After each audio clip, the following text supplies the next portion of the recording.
Hi, welcome to Get Used to It. I'm Sheila Kuehl, and as always, I will try to take us through this incredibly interesting hour. And frankly, this is an incredibly interesting hour because in California, there's been a somewhat new development in terms of curriculum in the schools, where California has had on the books for quite a few years mandatory inclusion of positive information about people on the basis of race and gender, national origin. Never has this existed in terms of sexual orientation or gender identity. And now it does. Sexual orientation, gender identity has been added to these codes, in addition to the code that says, and no negative stuff about people on these bases. If you have something negative to say about, a president of the United States or anybody, that's fine, but not on the basis of race or gender, national origin, or now sexual orientation or gender identity. So that's what we're talking about today, because there's a big brouhaha, really, about whether curriculum should be politicized like this. And if you agree with me that that's not politicizing, we'll see by the end of the show. I have three great guests that I want you to meet. The first is Daniel Solis, who's the Southern California Program Manager for the Gay Straight Alliance, GSA Network, which is a statewide organization now of GSAs. Judy Chaisson, who is the coordinator for Los Angeles Unified School District of Human Resources, Diversity, and Equity, this office that really has as its charge trying to get people to treat each other equally and understand each other. And welcome, Judy. Welcome, Daniel. Thank you. And Benji Delgadillo, who is a high school student who's been an activist on these issues and actually went up to our state capitol and testified in favor of the bill, which is always a very brave thing for any student to do. So welcome, Benji. Glad you're here. Thank you. Daniel, let's start with you. Maybe it would help people, because they're not all from California, people watching this show have a little history about sort of what's the problem? What's the connection between a problem and using curriculum to solve the problem? Well, sure, Sheila. As a lot of your viewers will know, lesbian, gay, bisexual, and transgender students face a lot of harassment and bullying in schools. They face isolation, rejection at home, and they often risk that with their peers. Some schools have gay straight alliance clubs, some schools do not.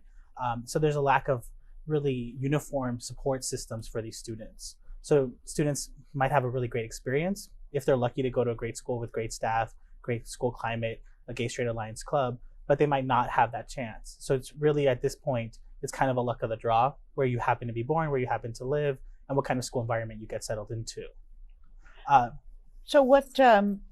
there's a difference between, or at least people think there is, between school environment and school materials, because materials are generally adopted kind of for all schools in a state or in a district, right?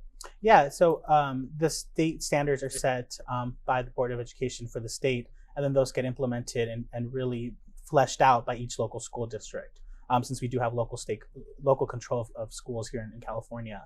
And it might seem to be kind of an odd way to address bullying and harassment going through curriculum, but the reality is that we have had some studies that show that when students, and all students, not just lesbian, gay, bisexual, and transgender students, but all students, learn about the contributions of LGBT Americans and how we've been present in almost every movement for justice, how we've been present in many periods of history, that we become humanized, that we just become real people with real history, with a real presence in our communities, dating back for many years, as opposed to kind of these stereotyped ideas that often get portrayed in the media or through family or through some other institutions. And so really learning the history of seeing how folks have struggled, have been there, World War II and other eras, it really is like, oh, okay, these people are people. They're humans like me. They're part of my community. They're part of this country. So it really personalizes who we are. So even if they don't necessarily meet an LGBT out person in their lives, just knowing the contributions of LGBT Americans really helps demystify and break a lot of stereotypes that a lot of people unfortunately still have. Of course, there's a couple of aspects to curriculum really in terms of this kind of approach. I remember when we first started this bill out, just talking about what it would do, there's the aspect that you talked about. It's kind of role modeling, where Langston Hughes was not only a great poet, Langston Hughes was gay, James Baldwin, etc. Then there's the other aspect of the history of the LGBTQ movement, which is a more political human rights kind of issue, where it was about rights and about people banding together to say there ought to be equality. So does the curriculum bill in your, as you've approached it, does it say you need to teach about Stonewall, you need to teach about Harvey Milk, etc.? Well, just to clarify, the bill, the Fair Education Act actually doesn't stipulate specific things that schools have to teach.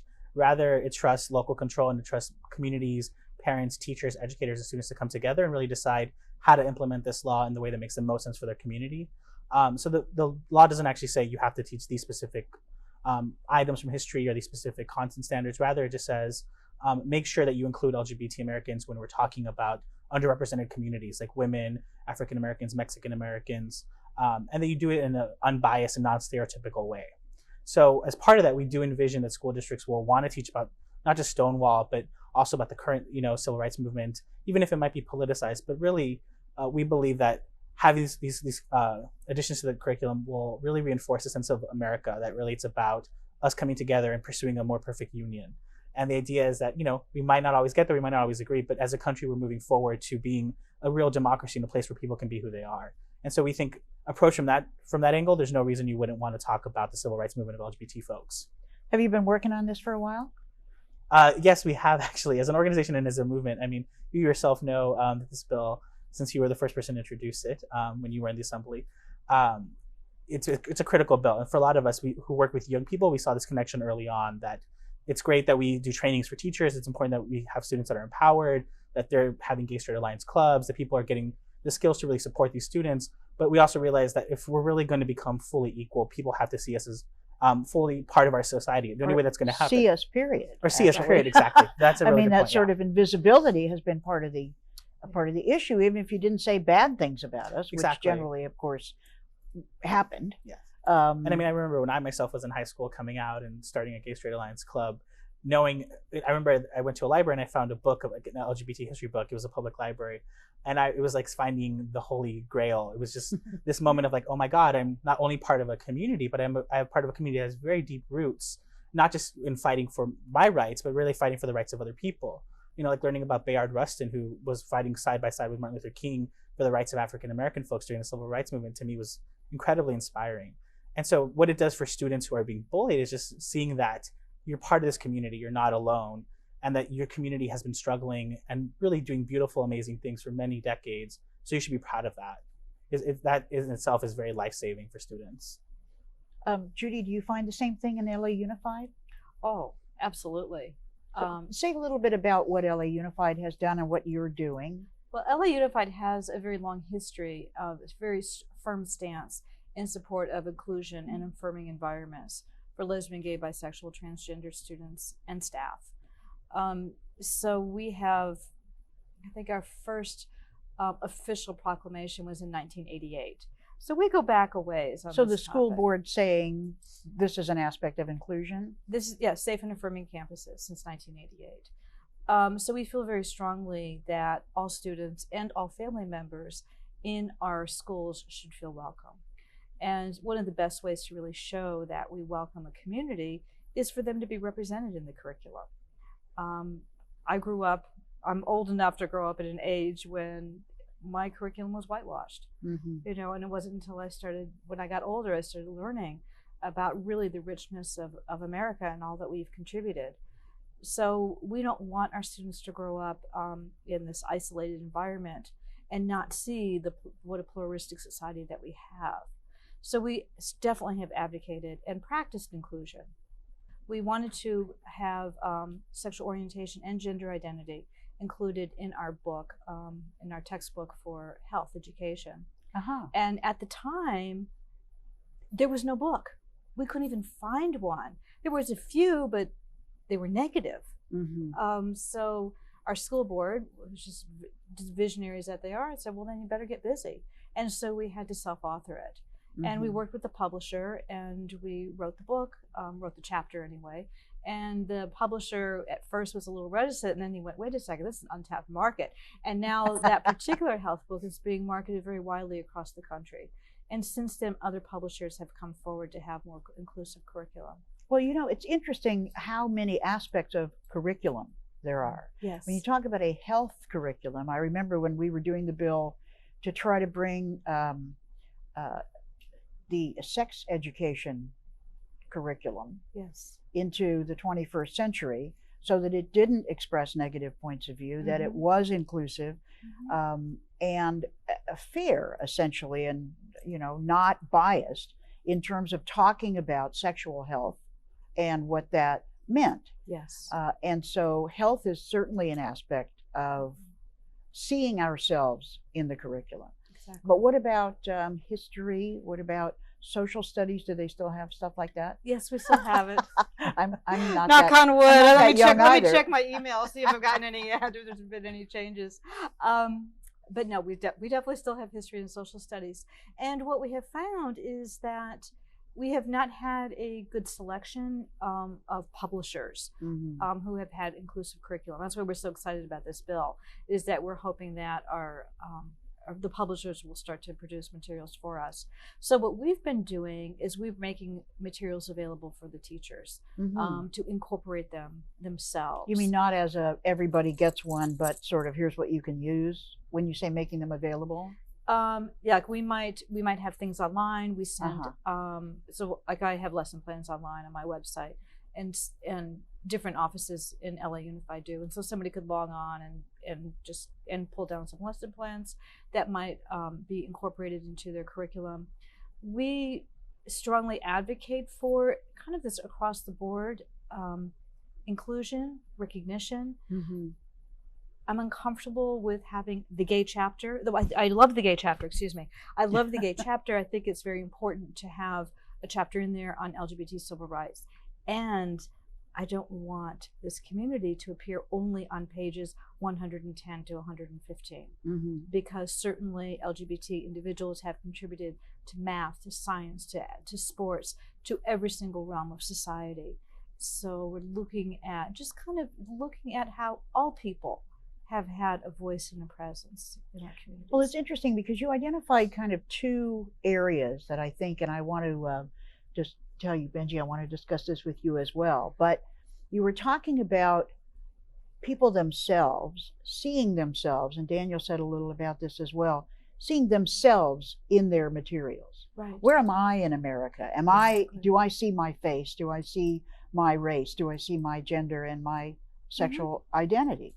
And the other thing is, when you're talking about diversity, the idea of diversity is not only do I see myself, but do I understand them? Exactly. So do you see a way that these things both happen in materials? They need to. I mean, I worked on a textbook adoption, and it was so interesting because even just looking at the photographs that are on those pictures, we will intentionally select photographs that are representative of our school community.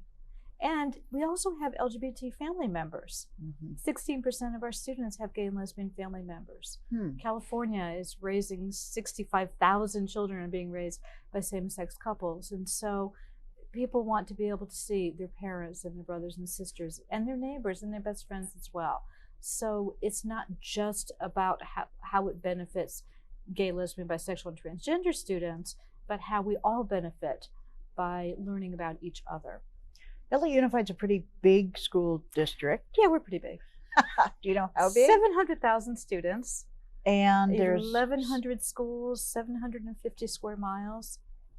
It's probably one of the biggest in the country. Yes. And I would think because LA County itself is one of the most diverse counties in the country, probably a lot of diversity in the school district. Very much so. I remember back in the old days, they were even talking about 72 different languages being spoken, and I'm sure it's much more now. It's almost doubled now. Yeah. Yeah. And so you have a lot of people who may not be very comfortable with reading about, knowing about gay and lesbian people. I'm only assuming because you have a lot of people that probably aren't comfortable with racial diversity or comfortable with girls playing sports. I mean, it's just the sheer number. Has there been pushback on the curriculum? No, Not that has come to my desk or to LA Unified that I know of yet. One of the challenges is that I don't hear as many phone calls from people calling up and saying thank you so much for the great work that you're doing. And it seems to be that as always, the people who pick up the phone are the people who are complaining. So I think that our school district would love to hear from the people who are happy as well, as would our legislature. People want to hear thank you. But did you get, or are you getting pushback, or have you heard about the pushback? Because you said, you have in the health curriculum, it's in the book. Ironically, the pushback that I received was from outside California. So I definitely got my share of mail and blogs, but they were people who weren't even in California. So I'm like, mind your own business. Yeah, that's like during elections when the phone rings at 4 a.m. because the people calling from Georgia forgot that it's only 4 here, even though it's 7 there. Exactly. So it's I do believe that education has an important role, though, in society. With Brown versus Board of Education, oftentimes decisions are made about our communities, about social justice, about civil rights. The decisions are made in the course and they're executed in the schools. And schools have the obligation to create environments where everybody is welcome and affirmed. That's what we have to do. That's our charge as educators. We have to prepare our children for the future, not for the past. Well, here's one of our children being prepared for the future, I guess, although I wouldn't say children since you're all grown up now. Yeah. But so Benji, here you are in the middle of really high school. Tell us a little about your own experience that led you to want to help fight for this change. Well, first off, I was hearing a lot in the news and with GSA Network and with the activism that I do about the Fair Education Act, and I thought, you know what, that's right. I should be learning about LGBT people in my history classes, and you know what, I don't really care if it passes or not, because I'm gonna go and I'm gonna take it to my teachers, take it to my school, and see what I can do about it. So I did. I got some people in my Gay Straight Alliance Club together with me, and I went and I spoke to my history teacher about it, and I explained it to him. I explained to him my story and why, as an LGBT identified student at our school, I think that it would impact me a lot, because there are a lot of negative stereotypes out there in the media that my peers, students, are hearing, and I think it would really benefit everyone if we learned about these contributions, because we're not hearing about them. And really what this learning about LGBT people in history does is it addresses a basic gap in the knowledge of history that these students have, because there's so much that they're not hearing, because it's been covered up by these generations and generations because the people were LGBT identified. So I took it to my teacher and I spoke to him about it, and he didn't quite understand at first, but once I took it to a personal level and I told him why I really thought that it was crucial, then he actually took my advice and he added it into his PowerPoint, into his lesson plans, made little worksheets for us, and they did include the rainbow movement, and it talked about the LGBT civil rights movement in our civil rights chapter. Did it make any difference to you in terms of the way the class was about your own sort of existence at the school? Oh yes, for sure. I mean, before I most strongly identify with the LGBT community, and I felt like the community of people that I most strongly identify with was being completely discounted, something to be covered up, something to be ashamed of, because it was never spoken about in history. And I know that there is a deep, rich history there. So being able to hear about that and learn about it in class, I had never smiled so much during a lesson. Aww. I was so happy. And other people, it wasn't just me. There were other people in the class, other LGBT identified people, other allies, just people in general. And it wasn't a big deal. There wasn't any outcry about it. People learned, and a lot of people were really happy about it. So do you think, we've seen studies that show that harassment kind of goes down, but it's hard for me to kind of sometimes make the connection.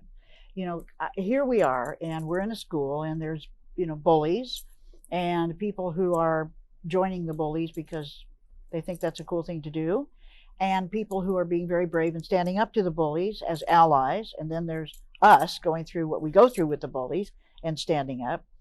And often people don't connect kind of what you're studying in class, what the teachers say, with their everyday experience.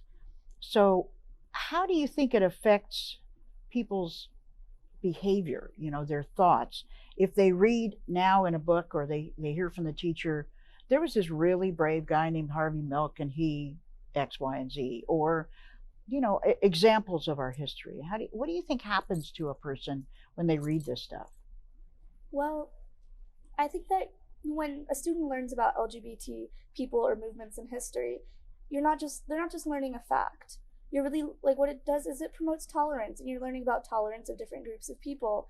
And I would equate it to being like the women's movement, how before you never learned about women in history. Mm-hmm. And then you did, and then people started to be like, oh, women are people too, and they're equal to us. And it was kind of a movement that came out of that as well. And I do think that this is like a crucial step in the LGBT civil rights movement in general, which is great, because I do think that, like, when people learn about these things, they hear tolerance and they hear more things, and you really get a new perspective on things, because a lot of times you just hear what's cool. You hear what's cool around school, and sometimes a lot of times around school it's slurs toward LGBT people, whether directed at them or not, just said aloud, and people don't really think about it. And these kinds of lessons will really give them an opportunity to stop and think about it and think about the other side of things. Judy said that learning tolerance, or more than tolerance actually, about diversity helps prepare students more for the 21st century. Do you agree with that? Yeah, I do agree, because I really see that the LGBT civil rights movement, it's continuing on today, and I think this is a step in it, and soon it won't be an issue, hopefully. And people will be more prepared, and it'll be something that'll like keep on going, and people will be like, you know what, this isn't so bad, and it will help our movement. So have you had any response from your fellow students at school about the fact that you went and actually, talked to a legislative body about this? Or did your friends know? Oh yeah, my friends knew. They were very proud of me. They were really happy that I was going out there and doing it as a student, as a youth, as an LGBT identified person. I think it's an invaluable thing, point of view, and like the experiences that I have today in high school to take up there to the legislators. And I know that my friends, they were all very happy about it. And how about the legislators? What was your reception like? Believe me, I know what those hearings are like from, well, actually, I was a witness before I ran for office. I actually decided to run for office because I thought the people up there, suddenly I realized they didn't know anything more than I did, so I might as well run for office, What was your experience in Sacramento? I think it was a learning experience for me, definitely. Say more. There were of course always going to be people that agree with you, people that disagree with you, and I learned a lot about people who disagree with me and their point of view, and also I learned that there are a lot of people out there that agree with me, and that felt really good, because sometimes I feel like when I'm just at my school, like I'm alone in this, and there's not always a lot of support, but when I go and I get with other people and we're all rallying together for something, I think it feels really good.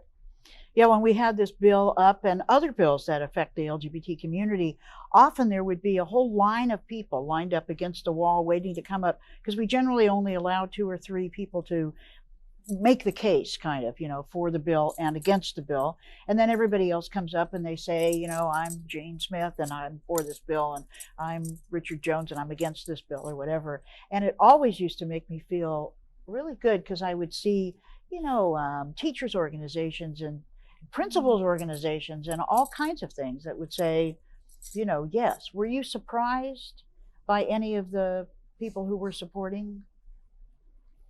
I don't think I was surprised per se, but I do think that it made me feel good to see so many different groups of people in society coming out to support us. Well, let me ask you all, there's been some critique.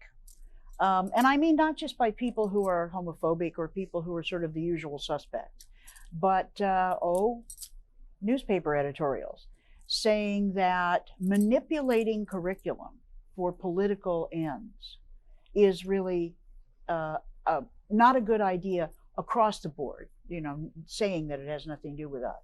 What do you think about that? Well, my immediate response to that is I don't think that the Fair Education Act is politicizing any curriculum. It does leave intact the local control that school districts have to partner with teachers, parents, and students and community members and really discuss what makes sense in their communities. So what's going to happen in, in Bakersfield is going to look different than what's going to happen here in LAUSD, and what's going to happen up in, throughout California. The law what it's doing is just making sure that LGBT Americans, that our experiences, our stories, our contributions are included, and that we be covered in a fair way. No one is saying that you have to say every LGBT person's amazing, because we're not. We're a human like everyone else. And this law is just saying let's give everyone a fair shot. Let's give everyone fair coverage, and that's all it's doing. After that, let's stick to the facts, and that's what history is about. So, I don't think anybody would complain at this point about having women in history, African Americans, Hispanic Americans, Native Americans. We certainly have, in our ed code, requires that we include positive representation. And that had to be legislated.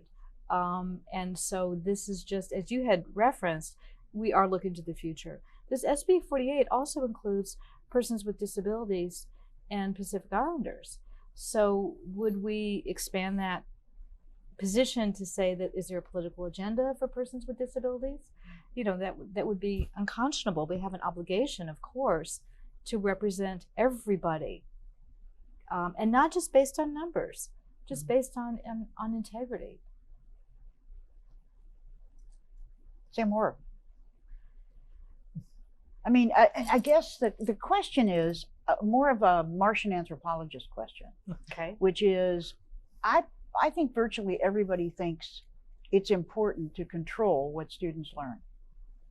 I'm not saying limit, I'm saying mandate, limit, what's in, what's out. The biggest fights we ever had in Sacramento, frankly, were about what children have to study, what young people have to study, what they don't have to study.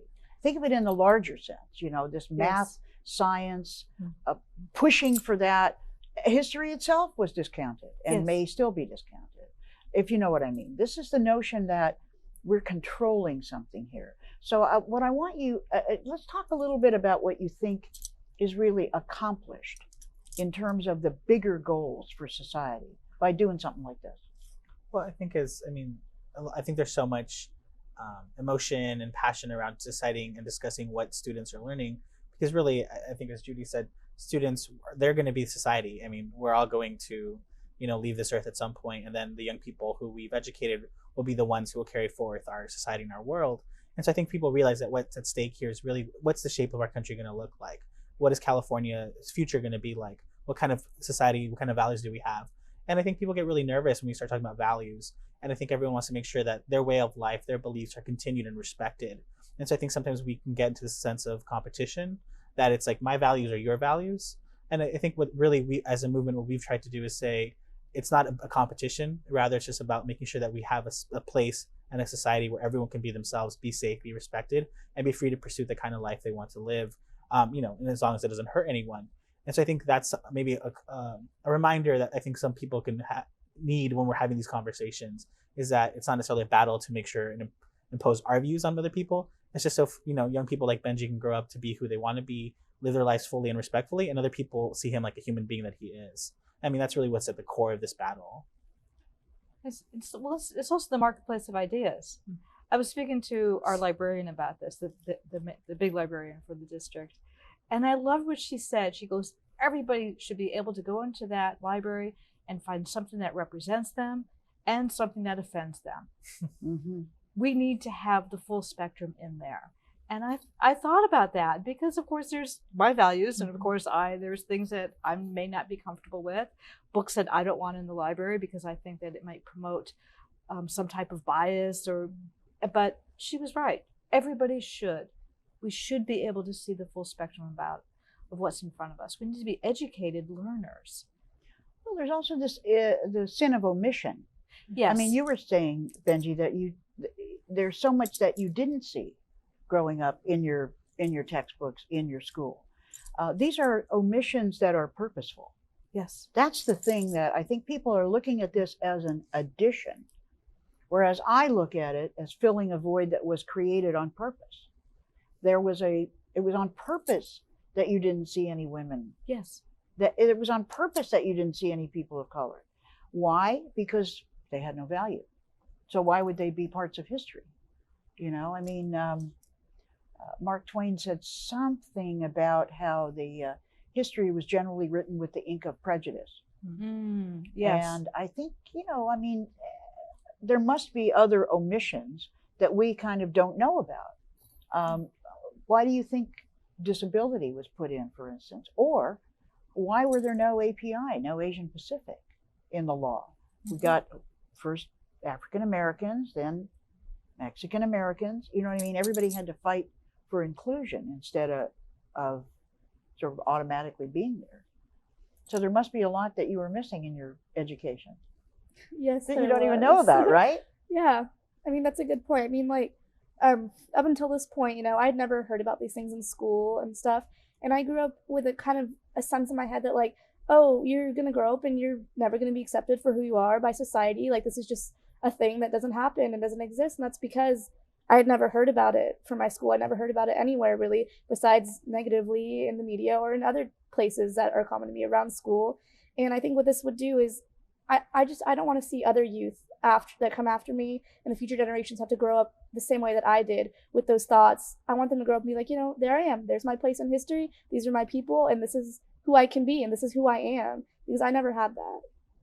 We also have a lot of LGBTQ individuals in our curricula right now, in our history books, in our math and science. They're in our books.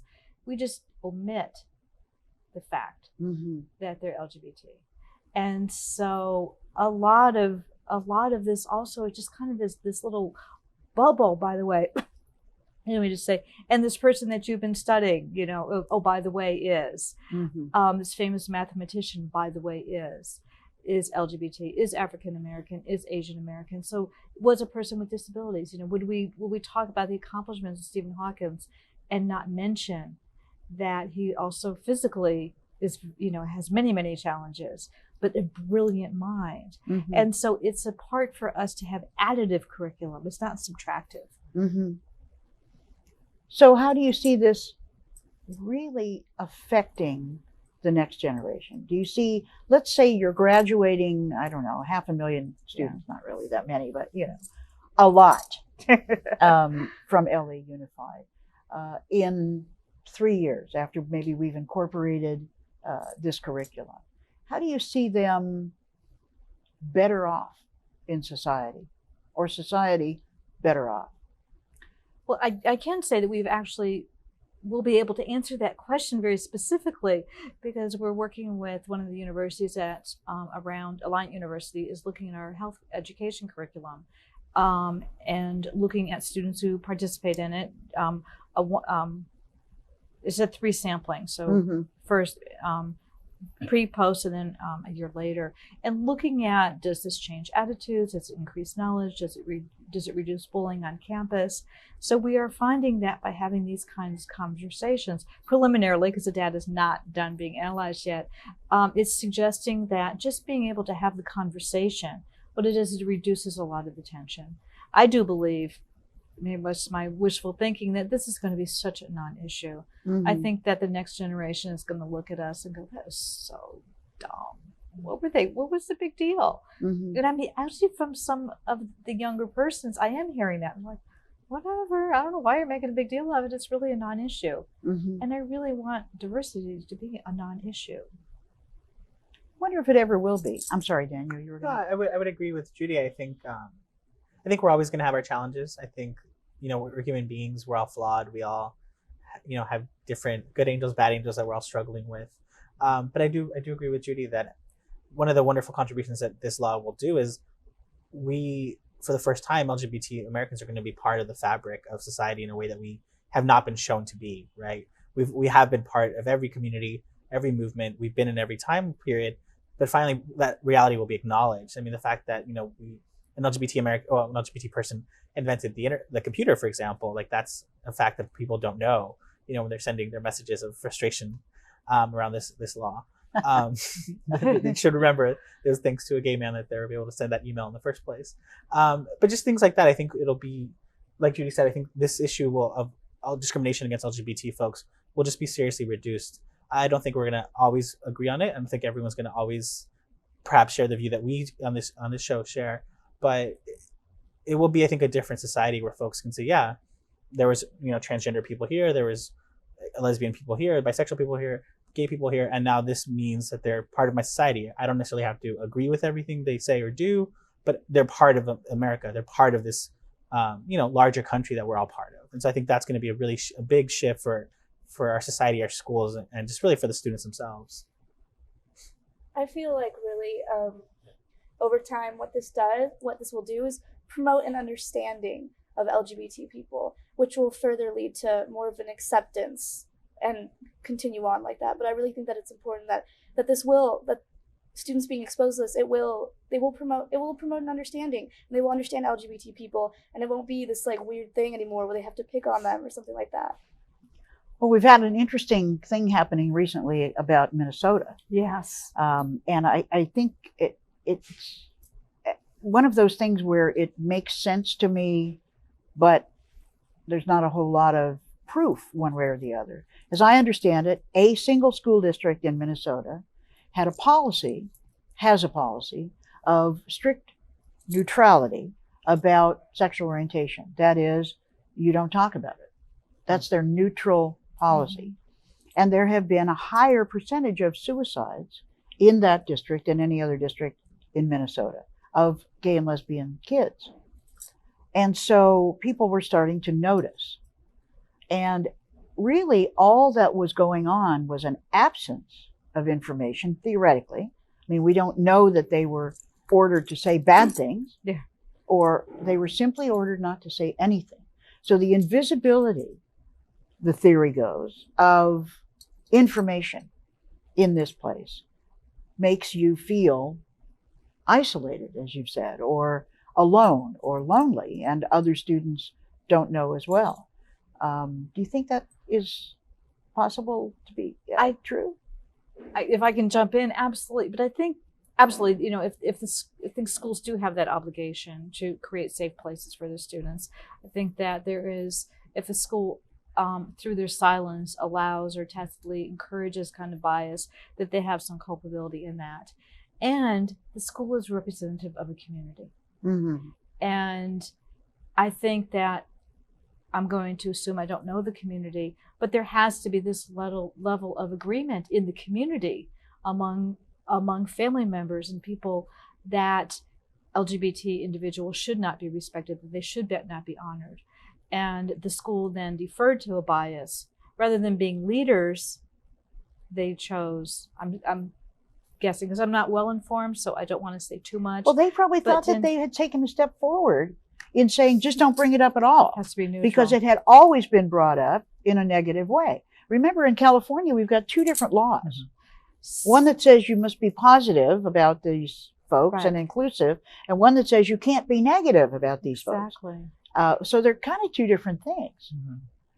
And I don't know, maybe neutrality is just as bad as negativism. Well, I wonder if it really was neutrality, because even here in California, where we have wonderful laws on the books, that isn't always the reality on the ground. And so in the work that I do with students throughout Southern California, especially in more conservative communities where, talking about LGBT folks is considered to be, taboo, we see schools that there is this culture of, we're not going to take a stand on talking about LGBT folks. And what that often turns into practice is a silencing, where you might have a person who is open-minded, who has LGBT family members themselves are LGBT, and they reach out to the students that they see in crisis. They try to create that safe space because they recognize that that's their responsibility as an educator. But then this policy might turn into silencing. It's like, well, no. Now you're not being neutral. Now you're endorsing. Now you're promoting. Now you're actually breaking this kind of stalemate that we've created. And so I can see how that would actually probably even silence further the few allies that some of these students might have in their schools, which could make them feel even more isolated just than a lot of LGBT students already feel. Well, and what about behavior? Behavior is considered an aspect of speech, is it not? And therefore, what is silencing? How far does that go? I mean, Benji, you identify as a guy. You live your life as a guy. But what if your dress alone was considered a statement? Is it not? It is considered a statement, isn't it? Yes. And so you could be silenced by being told you can't wear that. I mean, that's, I guess, the aspect of silencing could go very far. You may have even experienced that as you went through school. Yeah, there were some few things that a lot of schools just aren't aware of. Fortunately, in California, we do have these great laws that protect students on the basis of their sexual orientation and gender identity and expression. So I was able to take these things that were happening where, let's say, for example, the dress code was gender segregated. Boys must wear this, girls must wear this. And I told them, you know what, hey, this is actually against the law. Here it is, and I'll work with you to change it. And now it's just completely like, oh, students cannot wear this or something. And I just did things like that. And not only just to help me, because of the stuff that I was going through as an openly transgender student, but to help other students. And I heard a lot of other students, for example, I took down the Battle of the Sexes. It was this huge event and stuff for a variety of reasons. And students, teachers, people backing me up who weren't even LGBT identified because they're like, you know what, this does affect a lot of people and this is wrong. So, well, one of the things we did when I first got into the legislature is I carried a bill to amend the hate crime statute. That definition of gender couldn't quite get sexual orientation in right away, but the definition of gender, we expanded it to include if you committed a crime against somebody because you didn't think they looked right for their gender or they didn't sound right or act right for their gender, that was a hate crime based on gender. And it sort of, sometimes when you can't get the whole enchilada, you just sort of try to get a little piece of it. And it did open up some space for especially the transgender community, because that was not sexual orientation. That was really gender identity. Yet another phrase that it took a while, to get in. But the thing I wanted to ask you to discuss with me for a minute is the question of humanity. We had a lot of talk about how marriage itself was withheld from various communities as a way of diminishing them being seen as full human beings. I think history is kind of the same thing. So I guess if I were a teacher, I'd say, discuss. I mean, tell me what you think about that. There's so many, I think, if you study a lot of history of movements who have fought for justice or for freedom, one of the first things they'll do is they'll create some kind of history of their society, of their movement, just because that's so critical for folks being able to see themselves as being fully human, as being part of a community or a group that's being marginalized and targeted. So that it makes complete sense why history is so important to us, right? It's what roots us into this world. It's what lets us know who came before us, what are we coming into, growing into, where our place in the world is, I think Benji said earlier. So history is absolutely vital for having a sense of continuity, of being part of the human family. So I lost my train of thought. That was your train of thought. That was my train of thought. Thank you. We were just talking about humanity and full humanity. And the way I look at education, I really do believe that education has two languages. There's the legal language, right, which says what we must do. And then there's the heart language, and that's the humanity language. And that's just what is the right thing to do. Mm-hmm. And as a teacher, the right thing for me to do is to have my students know that when they walk into my classroom, they're going to get an excellent education by somebody who cares about them. And I am so honored by what young people are doing to lead. And I'm also apologizing because I think that as a teacher, as adults, it's our jobs to make our campuses safe for students. It's not the students' job to make the campus safe for us. But Judy, you and I grew up with what you called a whitewashed curriculum. Yes. What changed for you? I mean, people go in different directions after they get out of school, emotionally, intellectually, politically. What happened to you that made you appreciate what was missing? Oh my goodness. I mean, you ended up in the job that's right in the middle of all of this. Yes. And really when one looks at I grew up in a Norman Rockwell picture. So this is the last place that one would expect me to be. I had, and the thing, I think that I went to Catholic girls' school, and I remember one of the sisters, she taught us to question. Mm. And I was one who, why? But why? And she encouraged that, and she taught us to question. And so I do think I'm a questioner because of that, because she instilled on us, among all the girls in the class, that we should, always look at what was presented and also what was missing, mm-hmm. what was left out, what's invisible, and empowered us in a way to find our voices. I remember you said, Daniel, too, when we were talking about going specifically to, to the library or wherever to find some information. What made you do that, and what difference did it make? Well, it's funny you asked that. I was actually going to the library because I had started a Gay Straight Alliance Club at my school, so I was in Benji's shoes a little longer than I'd care for. And there was this, one of the first discussion topics that came up was like, well, what about the history of LGBT folks? There was a hunger for that, and I knew some things that I had picked up from here and there and talking to other LGBT adults. But I realized that I knew very little. I went to my school library, there was nothing there, and then I realized, okay, I'm going to find this. And I think, like Judy, I'm a questioner, and I think once I have a question, I want an answer.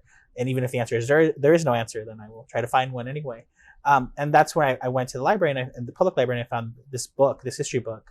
And I took it back to my school. I checked it out, and we read through it. We didn't have PowerPoint in those days. So we made posters and we put them around school. And there was a very exciting and empowering feeling. I remember reading about Harry Hay, founder of the Madison Society here in Los Angeles, and being like, oh my God, this was in LA. You're kind of my gay grandfather, and really feeling like there's an activist mantle, this mantle of making a just world that I could inherit from people like Harry Hay, Bayard Rustin. And so it was just really inspiring for me. And I think that's what fuels me today. And that's why I'm excited to work with young people like Benji, because I can see, this mantle with very, very deep roots, is this fire for justice in our community continuing to renew itself every year and pass itself on. So I'm just grateful that I get to be one of the people in that chain of, continuity. So that is an important thing. Well, Benji, let me ask you, because you're in the middle of it right now.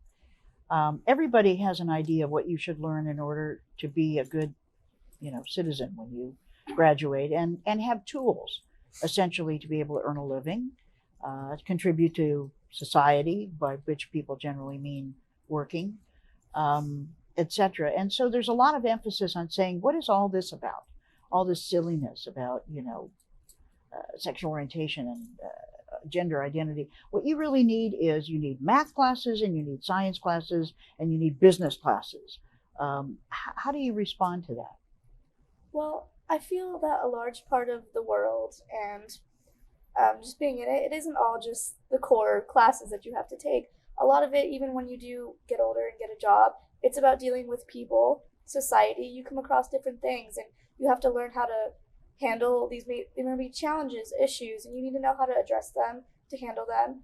And I feel that sexual orientation and gender identity, those are a part of just human nature. I mean, gender identity is not something that a lot of people learn about, but everybody has a gender identity, even if you may not know it. And I think that these are all just things that are a part of people, whether you may not identify as LGBT or not. I mean, these are things that people all have. And when you grow up, you're going to have to deal with people, all different types of people. I think that's a really important skill as well to learn for the future. There's another aspect too, and you may have seen it not just in LA Unified, but sort of through your work. The question that we always face in the legislature is, should we narrow down what we want people to learn, or should we expand it? And one of the axes along which this question went was, do you want them to be questioners? Mm-hmm. Do you want them to have critical thinking skills? Now, I'm being a little biased here because I'm going to characterize what I think is very positive. Do you want them to be able to sift through a lot of information and come to their own conclusions? Or do you want them to learn specific things that you think they need to know and then test them on it so that we know that you know them? And there's a big issue about these standardized tests, and not only students being evaluated now, but teachers on the basis of the outcomes of these tests. You say you're a questioner, you're clearly a pioneer in many ways. So I know who I'm talking to here, but what's the advantage one way or another? What do we want our students to come out of school, what skills do we want them to have? I think definitely we want students to have strong academic skills. I'm a math teacher, so. There you go. I love my math classes. Now that's important. So these things are not mutually exclusive. They're not mutually exclusive. It's an and. So we definitely want our students to be academically strong. And we want them to function in a pluralistic society. And most of our students are going to be in careers that have not even been invented yet. Mm-hmm. And so that's why we need to offer an education that will give them the tools to create, to grow, and to grow we cannot plan for what's in front of us, because 20 years from now, all of our technology will be so outdated. And that generation is going to be inventing new things that we can't even imagine. So we can't be so narrow-minded as to think that we know what they're going to need. That's why the tools are so critical. And the world that we're living in now, I mean, it's so fast-paced. It's so there's so much information. I think, oftentimes when talking with Benji about his activism, I'm just struck by how much of it happens through internet, through texting. These are technologies that even for myself, I kind of came at that cusp age where they were starting to come out, but they were not really clear. What that has done for the reality that the students live in now, and I think all of us, it's so different. And so you have to be able to look at lots of information for sources of information. So if you're reading the media, you're going to read a blog here, you're going to catch a little bit of the news here, you're going to get an update here, someone on Facebook will post something, and you'll pull that together, and students have to know how to do that. That's the world we all live in. And so, there's no going back to a time where you learn this discrete skill here, this discrete skill, go work in a factory, assemble some things, and then go home. I mean, like Judy said, the world has changed dramatically, and the future, it's just going to be, amazing and unknown for what we have to do. So the other thing I found is that there's a lot of waste of energy when you hate people. Oh yes, it's really, so or when you try to work really hard to keep them out of your club, whatever your club is. It's like it takes more energy than simply living your life with the people who are kind of put in your place. I would rather be known by who I welcome than who I reject. Sounds like you're in the right job. Well, I'm very fortunate. I'm so very, very fortunate. So what do you do for I mean, I know what the title is and I can sort of parse the words, but what's your weekly work essentially with LA Unified? My weekly work is very broad. It is to look at proactive or reactive, so I can do prevention or intervention or recovery for any kind of bias or bullying or harassment or intergroup conflict that may happen in our schools among students, among faculty, and among family members. Wow. And there's 2 of us. And there's 2 of you for 700,000 students. Hey, it's a start. It's a start. Well, we used to have more, but we're very fortunate. We're very, very fortunate that there is the 2 of us, and we have a wonderful administration. I have my director, my assistant superintendent, Earl Perkins, he opens up doors for us. Our school board is excellent. As LA Unified has had wonderful, wonderful leaders from the top down. Monica Garcia, our school board president. So when we have such visionaries as leaders, I can't let those people down. And such wonderful students in our schools, I can't let them down either. Well, there's probably only maybe 3 or 4 minutes remaining. So what I'd like to ask you each to think about and say is, let's say there are principals watching, teachers watching, students watching, future teachers watching. What would you say to them about the importance of this diversity in the curriculum? Start with you, Daniel. Great. I would say to everyone who's watching that it's essential. I mean, this conversation is about what we learn in our schools. It is really at the core of what kind of society we want to be, not just in the future, but now. And I do hope that we want to be a society that is inclusive, that is accepting, even when we can disagree. I think that's, if anything, kind of one of the most beautiful parts of the United States, is that even in those moments of most divisive tension where we're just really disagreeing, that we can still remember that we are in this together, that we are moving forward as a country together. And so I really hope people understand this is what this is about, that's making sure that all of us, especially LGBT Americans, are included and welcome at the table, even if sometimes you don't want to pass us the bread, but we're there. How about you, Judy? I think what I would want to say is I would want to talk to the parents. And I would want the group that I didn't even mention. Good for you. I would want every parent to know that they are welcome in my classroom, that their children are welcomed in my classroom, and that I, as an educator, will do everything that I can to make this a growing experience for them. But what about parents who are worried about what their children learn, who think it's damaging to them to be exposed to information about the LGBT community? I think we should talk, because when we talk and they find out what students learn, every single parent I've ever had who's complained, who's been worried, they call me and we talk about it. And by the end of the phone call, they're like, I'm okay with it. So I think that hopefully I can allay some of their fears. It's not about promoting anything. It's not about any about any agenda. There's a tendency, I think, sometimes people want to sexualize homosexuality while we romanticize heterosexuality. So it's, so I want to lay all of those fears to rest and say, we're just talking about people. I'm going to talk to you about your brothers and sisters, your neighbors, your preachers. We're talking about people who right now, today, we rub elbows with, who are in your own circle. How about you, Benji? What would you say, and here's the opportunity, what would you say to all these folks who are thinking about education now from various aspects? I would say that I feel like it is important to always remember that when LGBT people and issues and things like that are represented in curriculum, that students have a chance to see that, and they, like, even LGBT students particularly, they can see that, like, oh, there I am. And I think that really promotes just a better learning environment as a whole. They can pay attention more. They know that, like, oh yeah, I'm in there too. Like, I'll get to that part when I'm there and they'll talk about me. And like, I think it can engage students more in what they're learning about. And it can really just promote a happier, more inclusive, just school environment in general, which it'll help create great leaders for the future.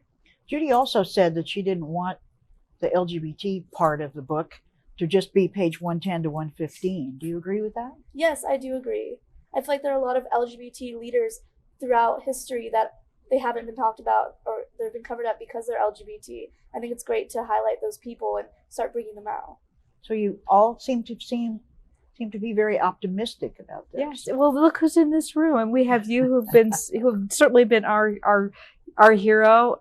I want to give a shout out to Gay Straight Alliance Network, because there's wonderful leaders, right here. Benji, we're going to give you the baton. It's true. And the Gay Straight Alliance Network got part of its impetus from coming to the very first Queer Youth Lobby Day, where the young people decided, no, we're going to use the word queer because, we're here, we're queer, get used to it. And it sort of grew from there, and it's quite an amazing organization. Well, thank you all so much for being here today, for speaking out for this law, to California State Senator Mark Leno, who picked up the baton and did a great job with it. But if Mark were here, he would tell you he can't do it really without the kind of work that's gone into it. You are really part of the history, not only of that bill, but of this movement. So thank you all three very much for being here. Thank you for being here too. This makes you a part of the history too. And to read about it and be part of it, to work to incorporate it, not just ours, but everyone who needs to be seen and understood, so that we can all as Americans get used to it.